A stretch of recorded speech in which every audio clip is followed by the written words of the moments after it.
디모데후서 3장 12절로 17절 말씀입니다. 무릇 그리스도 예수 안에서 경건하게 살고자 하는 자는 박해를 받으리라. 악한 사람들과 속이는 자들은 더욱 악하여져서 속이기도 하고 속기도 하나니, 그러나 너는 배우고 확신한 일에 거하라. 너는 내가 누구에게서 배운 것을 알며 또 어려서부터 성경을 알았나니, 성경은 능히 너로 하여금 그리스도 예수 안에 있는 믿음으로 말미암아 구원에 이르는 지혜가 있게 하느니라. 모든 성경은 하나님의 감동으로 된 것으로 교훈과 책망과 바르게 함과 의로 교육하기에 유익하니, 이는 하나님의 사람으로 온전하게 하며 모든 선한 일을 행할 능력을 갖추게 하려 함이라. 아멘. 어떻게 신앙생활하는 것이 잘하는 것일까요? 한마디로 말씀을 드리면 예수님처럼 신앙생활하면 잘하는 것입니다. 그러면 예수님은 어떻게 신앙생활 하셨을까요? 고린도전서 15장 말씀 보니까요, 성경대로라고 하십니다. 예수님의 공생애를 한마디로 요약하면 성경대로 사셨다는 것입니다. 성경대로 사는 것이 제일 잘 사는 것인데요, 성도로서 이 성경대로 살기 위해서는 성경을 알아야 할 것입니다. 왜냐하면 이 성경은 굉장한 유익들이 있기 때문입니다. 그래서 주신 말씀을 통해서 성경의 유익이라는 제목으로 말씀을 전하겠습니다. 우리 늘 하시던 대로 또 한번 고백합시다. 나는 예수 믿어 구원의 복을 받았습니다. 나는 예수 믿어 건강의 복을 받았습니다. 나는 예수 믿어 이전보다 더 행복해졌습니다.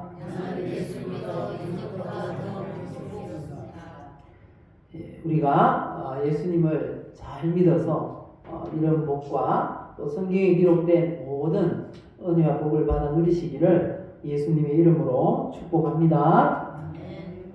성도로서 잘 살기 위해서 꼭 알아야 될 게 있다고 오늘 본문 1절 보면 말씀하세요. 디모데후서 3장 1절, 우리 성경을 보면서 읽어보실까요? 너는 이것을 알라, 이렇게 말씀하세요. 꼭 알아야 될 게 있답니다. 꼭 알아야 될 게.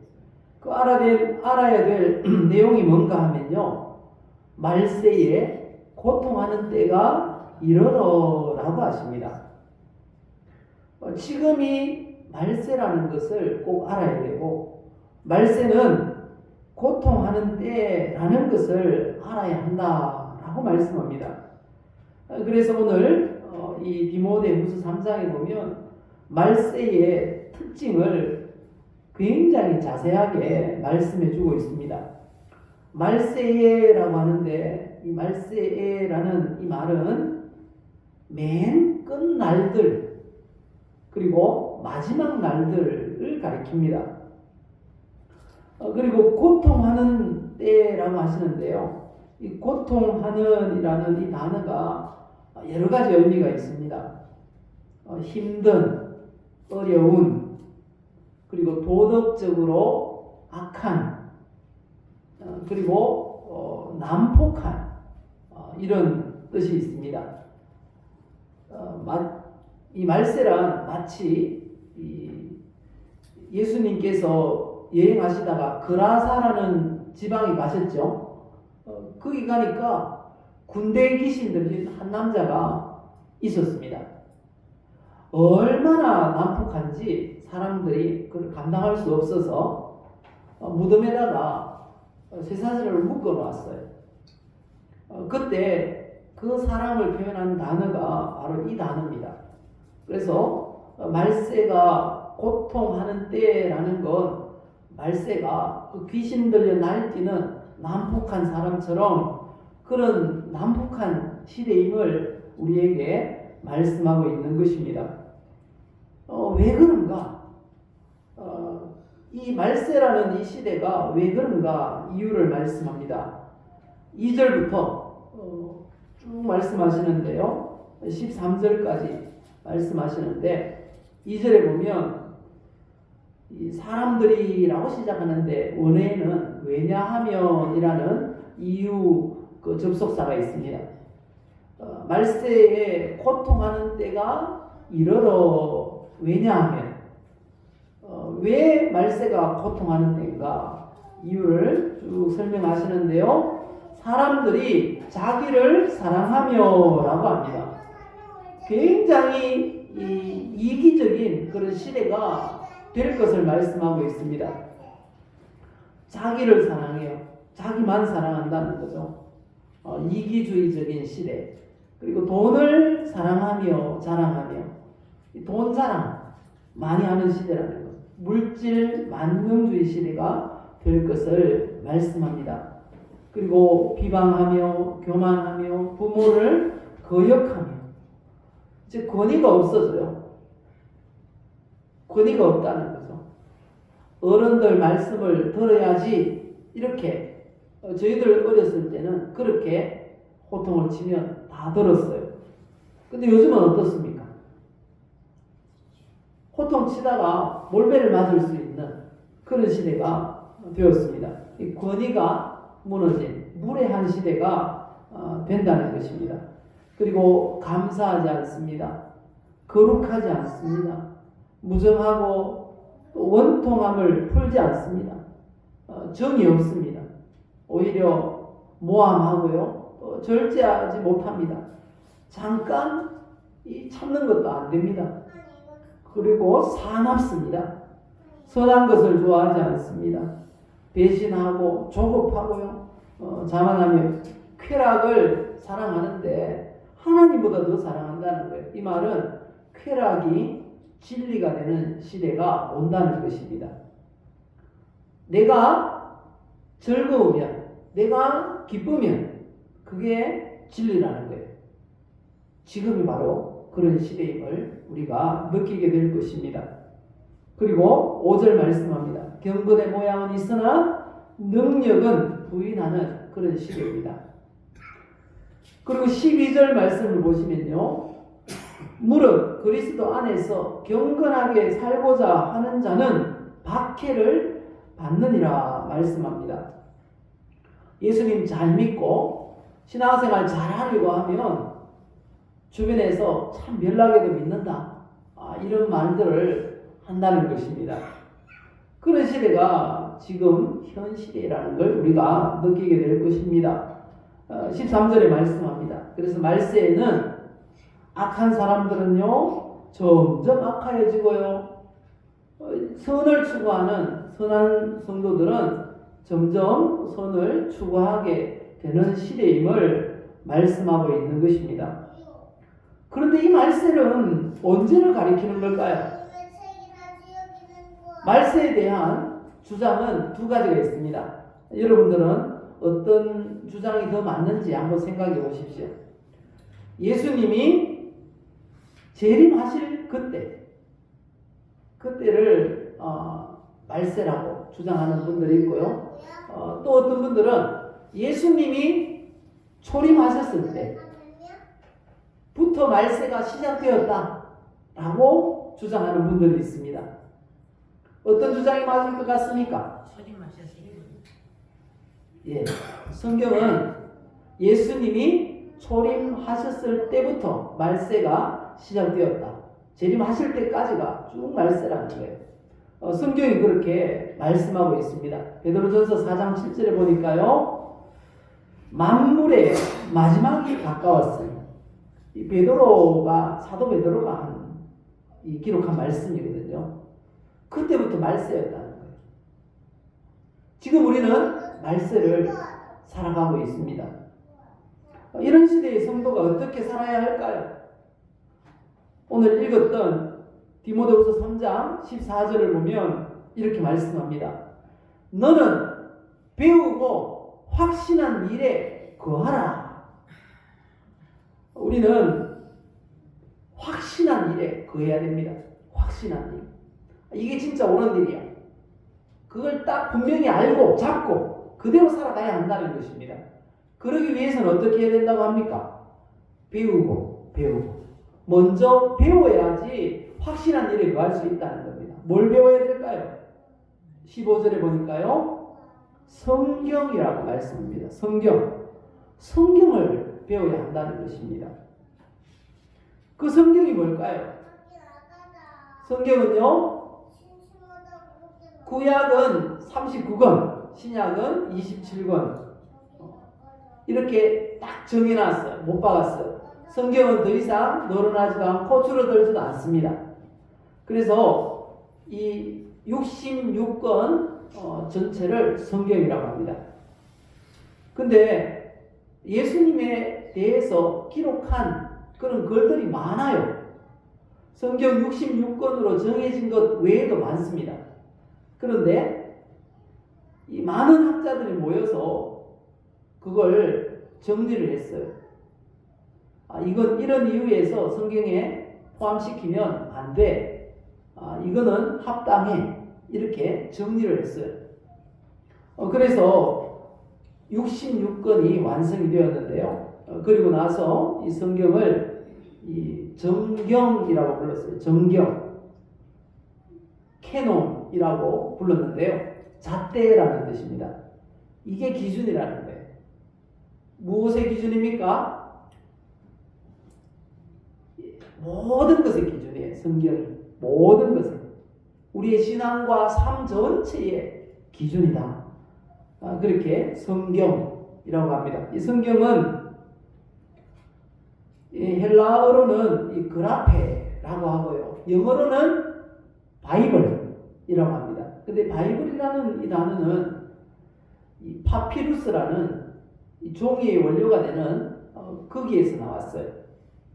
그래서 파피루스에다가 기록을 했거든요. 그래서 기록들이라는 뜻입니다. 기록들. 그런데 이 기록은 좀 달라요. 다른 기록과. 성경에 대한 기록은 거룩한 기록이라는 거예요. 거룩한 기록. 그래서 거룩할 성자의 기록, 경이에요. 경. 그래서 성경이라고 이름을 붙여서 우리가 사용을 하고 있는 것입니다. 이 성경은요, 한마디로 규정한다면 성경이 뭡니까?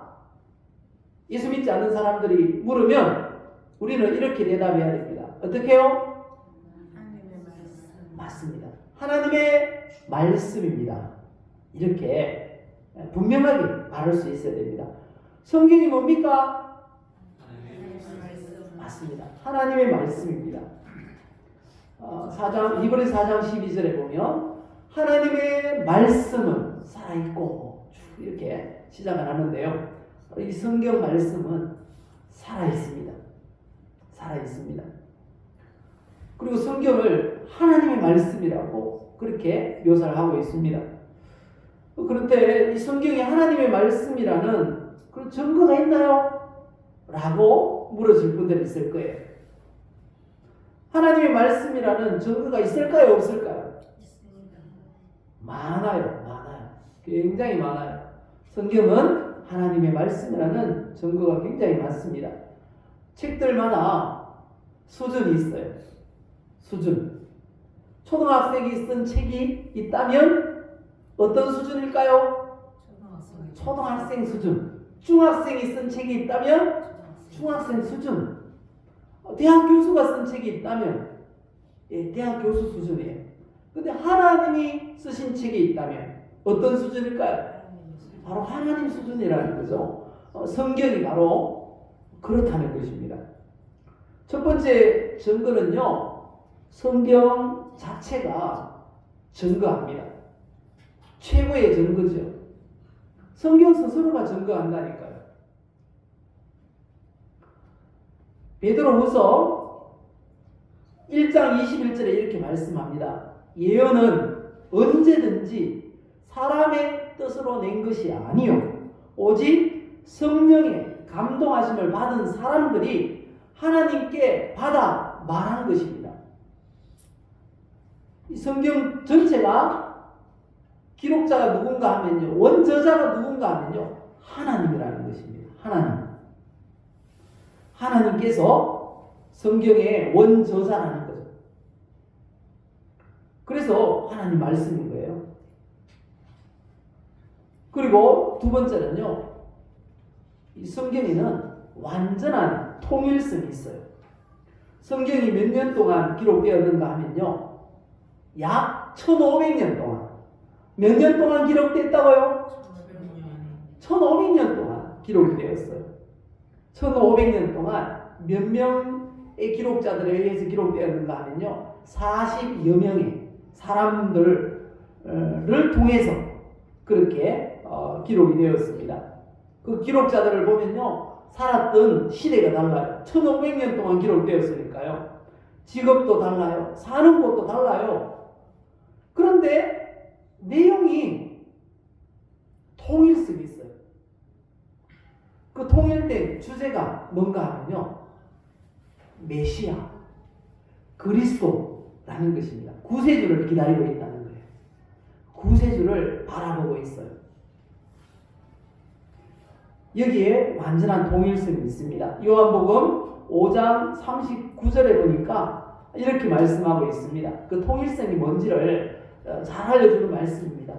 너희가 성경에서 영생을 얻는 줄 생각하고 성경을 연구하거니와 이 성경이 곧 내게 대하여 증언하는 것입니다. 여기서 나는 누구일까요? 예수님이에요. 예수님께서 이렇게 말씀하셨어요. 이 성경이 곧 내게 대하여 증언하는 것이다. 성경의 주제가 바로 예수님인 것입니다. 그 예수 그리스도를 향해서 모든 게 집중되어 있어요. 이런 완전한 통일성이 성경이 하나님 말씀이구나 라는 것을 알 수 있습니다. 그리고 세 번째는요, 인류의 시작과 끝을 명확하게 기록하고 있다는 것입니다. 성경만 그래요. 성경만. 다른 어떤 경전들, 종교가 많잖아요. 세상에 보면 지구촌에 가장 많은 그 신자를 보유하고 있는 종교가 뭘까요? 첫 번째는 기독교예요. 그리고 두 번째가 이슬람교. 그리고 세 번째가 힌두교. 그 다음에 불교. 이런 순인 것 같아요. 그런데 그런 굉장히 큰 종교들이 많아요. 근데 그 종교마다 다 경전이 있어요. 경전이 있는데 그 경전들에는요, 시작도 말을 할 수 없고 끝도 말할 수 없어요. 사람이 들어서 이해가 가지 않는 그런 내용들이 너무 많다는 거예요. 심지어 이슬람교에서는 천국을 말하는데요, 남자만 천국 갈 수 있어요. 천국에 가면 천국이 어떤 곳인가에 대해서 이렇게 말하고 있어요. 70명의 여인들이 기다리고 있는 곳이래요. 70명의 여인들이 기다리고 있는 곳이 천국이래요. 그런 천국 상상이 됩니까? 말이 안 되잖아요. 남자들만 가는데 여자가 어떻게 있습니까?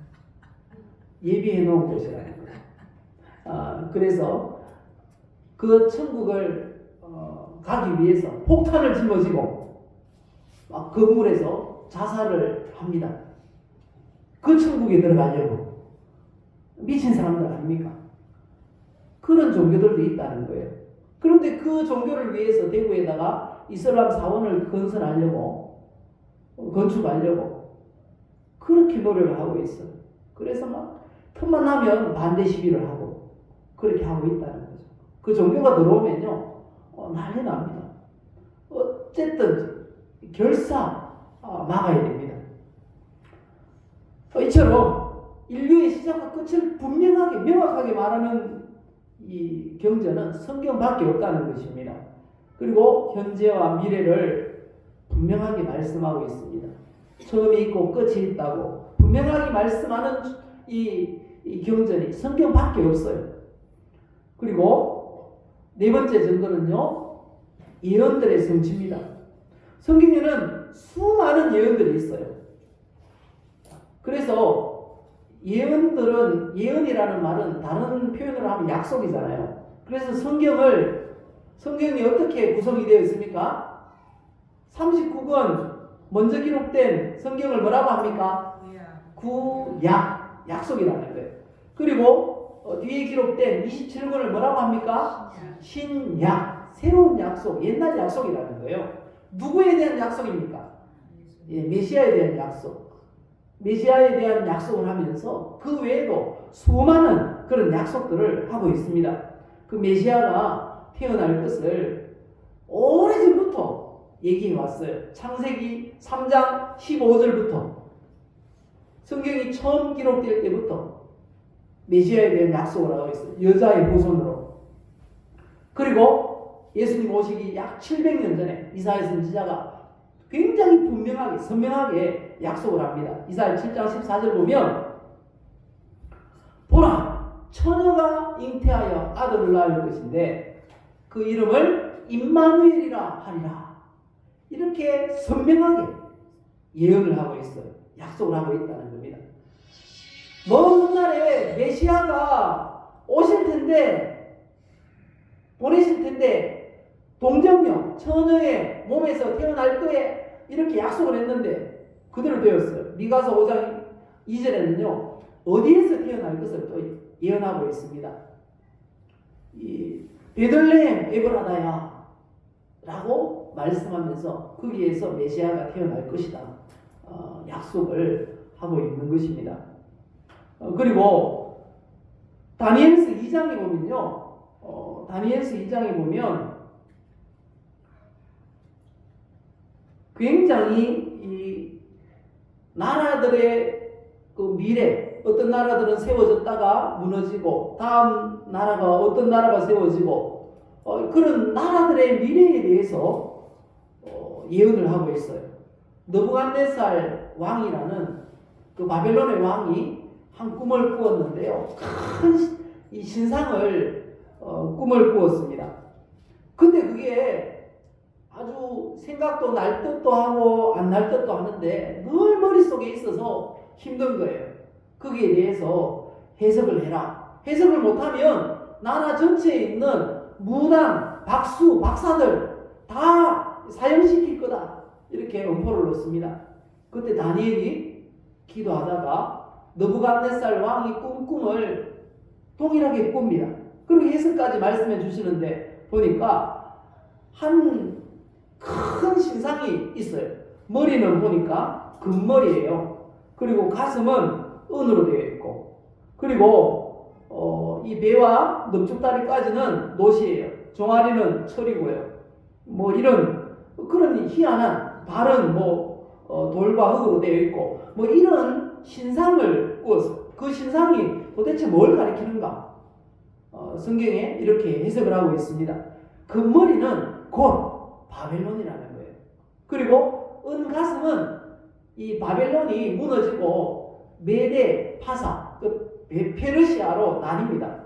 그게 바로 은가슴이라는 거예요.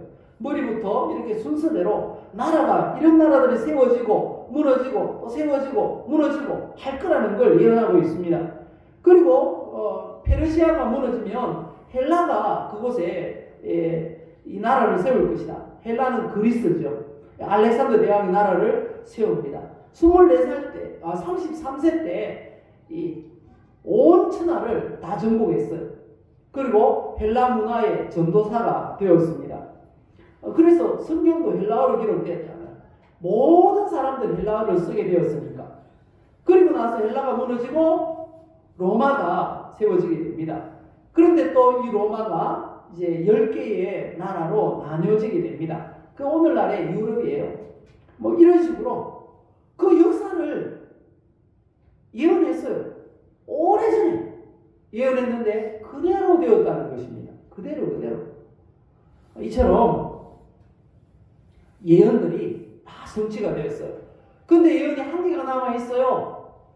남아있는 하나의 예언 뭘까요? 예수님의 재림이 남아있어요. 그리고 다섯 번째 증거는요, 현대 과학을 뛰어넘는 과학적인 지식을 성경이 제공을 한다는 것입니다. 성경에 보면요, 아주 오래전에 지구에 대해서 지구가 어떤 모양일까 상상도 하기 전에 성경에는 그런 게 기록이 되어 있어요. 지구가 공중에 떠 있다는 거예요. 공중에 떠 있대요. 욥기 38장의 4절 보면 그렇게 말씀합니다. 내가 땅에 기초를 놓을 때에 네가 어디 있었느냐? 욥기 26장 7절에 보면 또 이렇게 말합니다. 그는 북쪽을 흑공에 펴시며 땅을 아무것도 없는 곳에 매다시며. 이 성경을 기록하는 사람이 그걸 환상으로 보았을 거예요. 그러니까 알죠. 그 설명할 수가 없는 거죠. 공중에 떠 있는 거예요. 지구가. 그걸 땅을 공중에 매달았다는 거예요. 그렇게 표현하는 거죠. 이처럼 과학 위의 과학이 바로 성경이라는 것입니다. 그리고 바다에 길이 있을까요? 없을까요? 바다에 길이 있다는 거예요. 시편 8편 8절에 보면 그래서 해양 지도를 만들었어요. 배가 다닐 수 있는 길을 만들었어요. 그리고 땅 속에, 지구의 땅 속에 뭐가 있을까요? 불덩어리가 있어요. 불덩어리가. 욥기 28장에 보면 이 땅 밑은 불덩어리로 되어 있다. 그렇게 기록하고 있습니다. 이처럼 사람들이 지구에 대해서 생각하기도 전에 벌써 다 이 과학적인 그런 자료들을 기록해 놨습니다. 그게 바로 성경이라는 거예요. 하나님 아닌 것이 어떻게 그거 알겠습니까? 마지막 증거. 성경이 어떻게 한다고요? 삶을 변화시킨다는 것입니다. 성경을 읽는 사람마다 변화돼요. 하나님 말씀 아니고는 그럴 수가 없다는 것이죠. 기독교 2000년 역사 가운데 변화된 사람이 얼마나 많은지 몰라요. 얼마나 많은지 몰라요. 다니엘 기도에 혹시 제가 보내드렸는데 들어보셨습니까? 전부 다 그런 간증이잖아요. 하나님 말씀으로 인해서 변화된 간증들 아닙니까? 역사적으로도 유명한 그런 분들 이런 간증들이 많습니다. 1700년도에 살았던 존 뉴턴이라는 사람이 있어요. 이 사람은 노예선 선장이었어요. 노예선 선장. 그런데 이 사람이 태풍을 만납니다. 노예를 태우고 팔러 가다가 태풍을 만나요. 급해서 어머니가 믿던 하나님을 불렀습니다. 하나님 살려주시면 하나님을 위해서 살겠습니다. 그렇게 외쳤어요. 그런데 살았을까요? 죽었을까요? 하나님 살려주셨어요. 그래서 하나님이 어떤 분인가 알려고 성경을 읽다가 목사가 되었어요. 그리고 나서 이분이 찬양을 썼습니다. 찬송시를 썼어요. 이 찬송시를 썼다고 합니다. 나 같은 죄인 살리신 주의 놀라워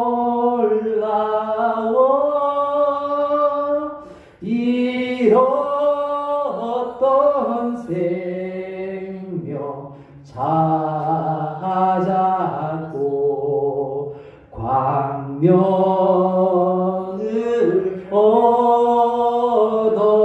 얻었네. 얼마나 그 은혜가 감사한지. 나 같은 죄인을 살리셨다고 이렇게 찬양을 부르는 존 뉴턴 목사님이 되었다는 것입니다. 이 존 뉴턴 목사님이 또 이런 고백을 했습니다. 내가 천국에 가면 세 가지 놀라운 일을 발견하게 될 것입니다. 하나는 내가 생각하지 않았던 사람이 거기 와 있는 것을 보고 놀랄 것입니다. 저 사람이 천국 갈 거라고 생각도 안 했는데 그 사람이 예수 믿어 와 있는 거예요. 그리고 두 번째는 천국에 꼭 와 있을 것이라고 생각했던 사람이 없는 것에 대해서 놀랄 것이다. 그렇게 말했습니다. 그리고 마지막 세 번째는 뭘까요? 나 같은 죄인이 천국에 온 것에 대해서 깜짝 놀라게 된다는 것입니다.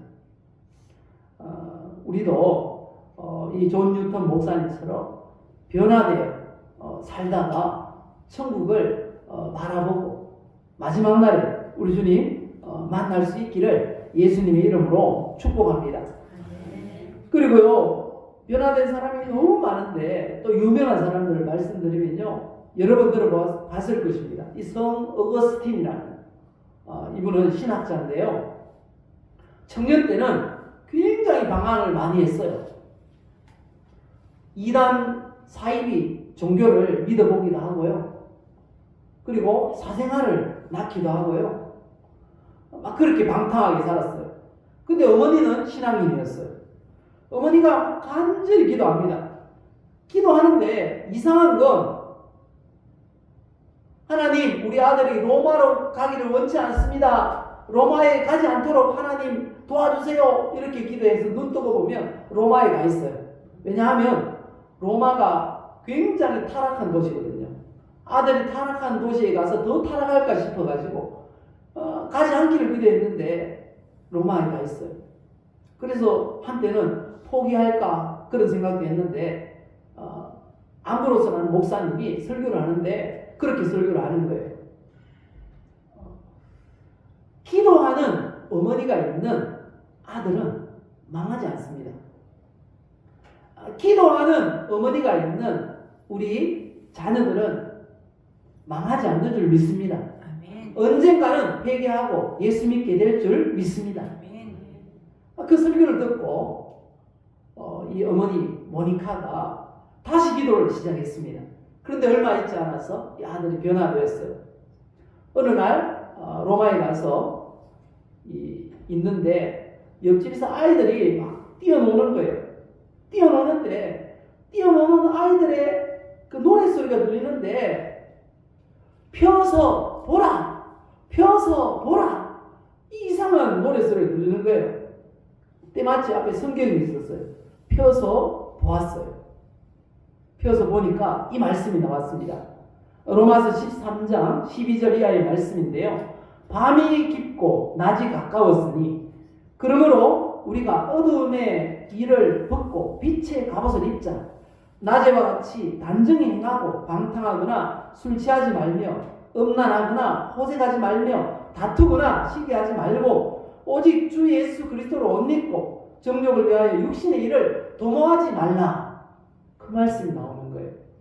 그 말씀을 잡고 회개하고 통곡하고 기도했습니다.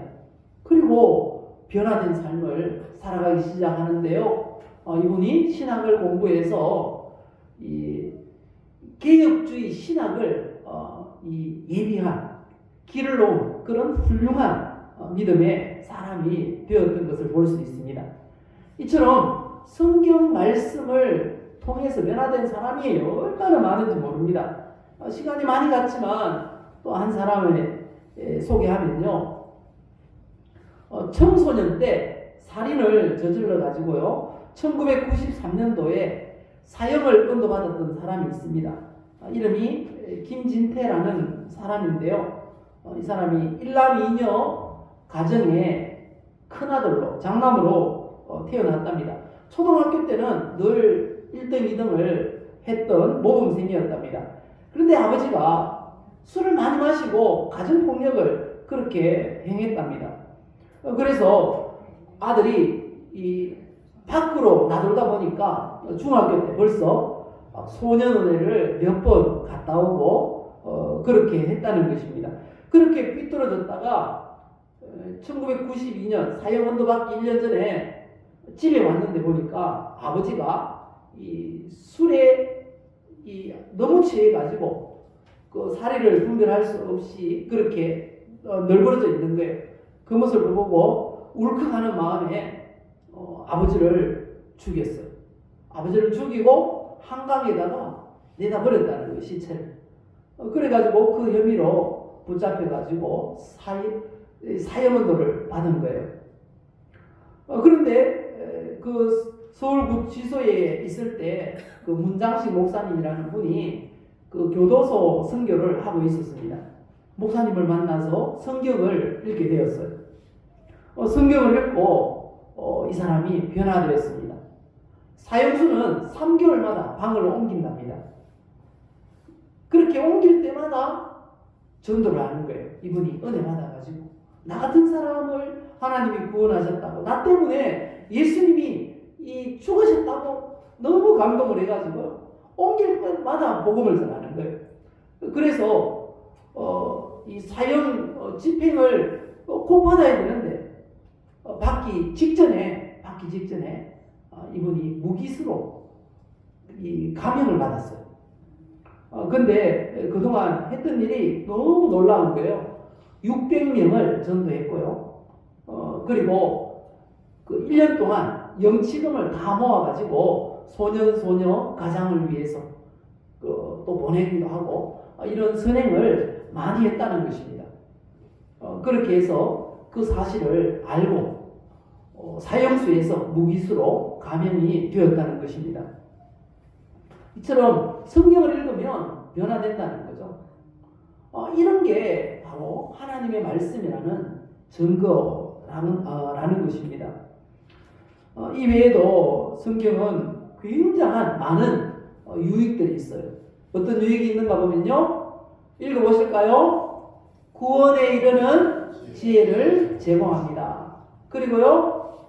하나님의 사람으로 온전하게 합니다. 성경이 기준이라고 그랬죠. 무엇의 기준입니까? 성경 전체의 내용이 뭐라 그랬습니까? 자, 첫 번째는 어떻게 구원받을 수 있는가? 성경 내용입니다. 두 번째는요, 구원받은 사람은 어떻게 살아야 되는가? 이게 성경 전체의 내용이라는 겁니다.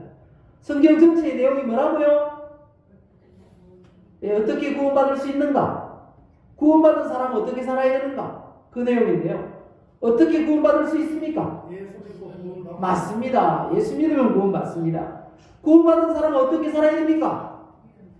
성경대로 그렇게 살면 되는 것입니다. 이처럼 하나님의 사람으로 온전하게 하는 게 바로 성경인 것입니다. 그리고 또 어떤 유익이 있습니까? 읽어봅시다. 앞길이 평탄하고 형통하게 합니다. 그리고요, 예수 믿으면 거듭납니다. 다시 태어난다는 게 하나님의 자녀로. 또 어떤 유익이 있습니까? 행실이 깨끗해집니다.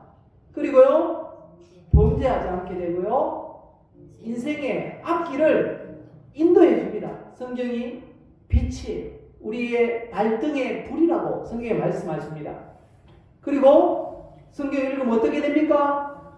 거룩하게 됩니다. 그리고요,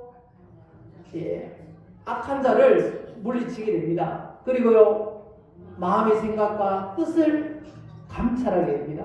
그리고요, 진리 가운데서 자유를 누리게 됩니다. 진리가 너희를 자유하게 하리라. 이 성경, 우리에게 이렇게 큰 유익을 주는 성경, 이 말씀대로 우리가 살아야 되겠습니다.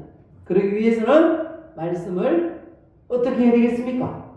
요한계시록 1장 3절 같이 읽어봅시다. 이 예언의 말씀을 읽는 자와 듣는 자와 그 가운데 기록한 것을 지키는 자는 복이 있나니. 지키는 자가 복이 있습니다. 하나님 말씀을 읽고 듣고 지켜 행함으로 성경에 기록된 모든 유익과 복을 받아 누리는 우리 성도님들 다 되시기를 예수님의 이름으로 축복합니다.